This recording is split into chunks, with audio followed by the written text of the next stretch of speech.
What is up, Pats Nation? It is Patriots Global here with another video, and this might be something you didn't know, and it might be something you do know, but Sony Michel got injured in yesterday's game versus the Chicago Bears.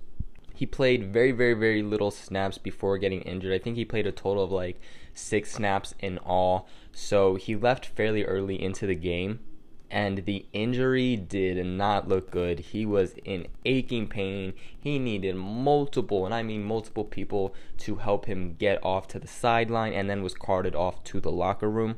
And sadly, it was his knee that he has trouble with and basically got banged up in college. So that itself is very worrisome. Many people thought this was going to be season ending, including myself. Like, it looked really bad. But he went into an MRI today on his left knee, and it revealed no structural damage. And this is the best case scenario for the Patriots. Like, literally, in all honesty, this could not have gone any better in terms of the injury for Sony Michel. So that's the good thing, is that it is not a serious injury and he's considered week to week. I without a doubt do not expect Sony to play next Monday versus the Buffalo Bills. I mean, the Bills are not a team that we really need to worry about, that we need Sony. So definitely do not expect him to play. I heard that the injury as a whole was a sprained MCL, and if that is so, I'm hearing that the timeline for an injury like that is between 1 to 6 weeks. It sounds like he would be more on the short end of that stick, especially when he's considered just week to week.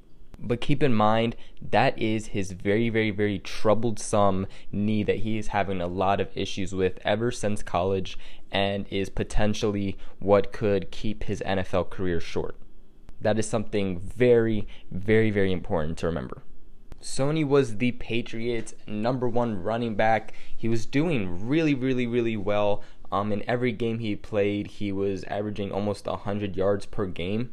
But in each game, he did get at least 90 yards. And it was just experience. He was coming back. He knew what he was doing. And every game that went on, he was just ultimately getting better. Either way, this is a very huge loss to the Patriots running back core.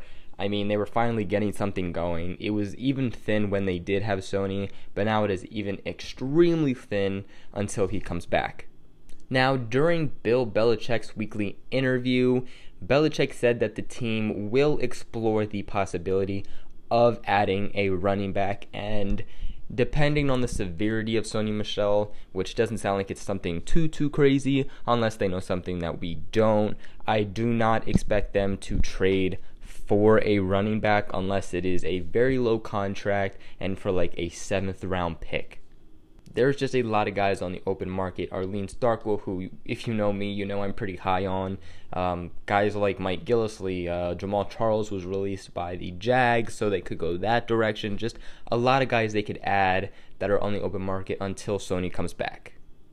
I personally definitely think that they need another running back. Kenyon Barner really isn't that bad. He had some pretty decent runs. Nothing like Sony Michel. Doesn't really have that power to be a power back though. But I do think that the Patriots should keep him and James White, and then just add another running back. We want James White, but we also do not want to play James White too much. We don't want to tire him out, and we also, most importantly, do not want to risk him getting injured, because we would then really be screwed. I mean, they could also bring up Kenneth Farrow from the practice squad. There's just multiple directions they can go if they choose to. But Sony's going to be gone for an okay amount of time, so I think that they add a running back. I don't think that they go, out with just 2 running backs, especially when that second running back is just Kenyon Barner. I mean, no offense to him or anything, but not the kind of guy that keeps defensive coordinators up at night. But this is very good news for Patriots and the Patriots fans as a whole. We avoided something potentially very big. So with that being said, we will see Sony Michel later at some point in this season, so look forward to that. But that is it for today's video. What are your guys' thoughts on this? Make sure you guys let me know in the comments below. Also, make sure you guys like and subscribe, as it helps me out very, very, very much. Make sure you guys share this video with everybody who knows who can go to the Patriots Global family. And other than that, I will catch you guys in another video.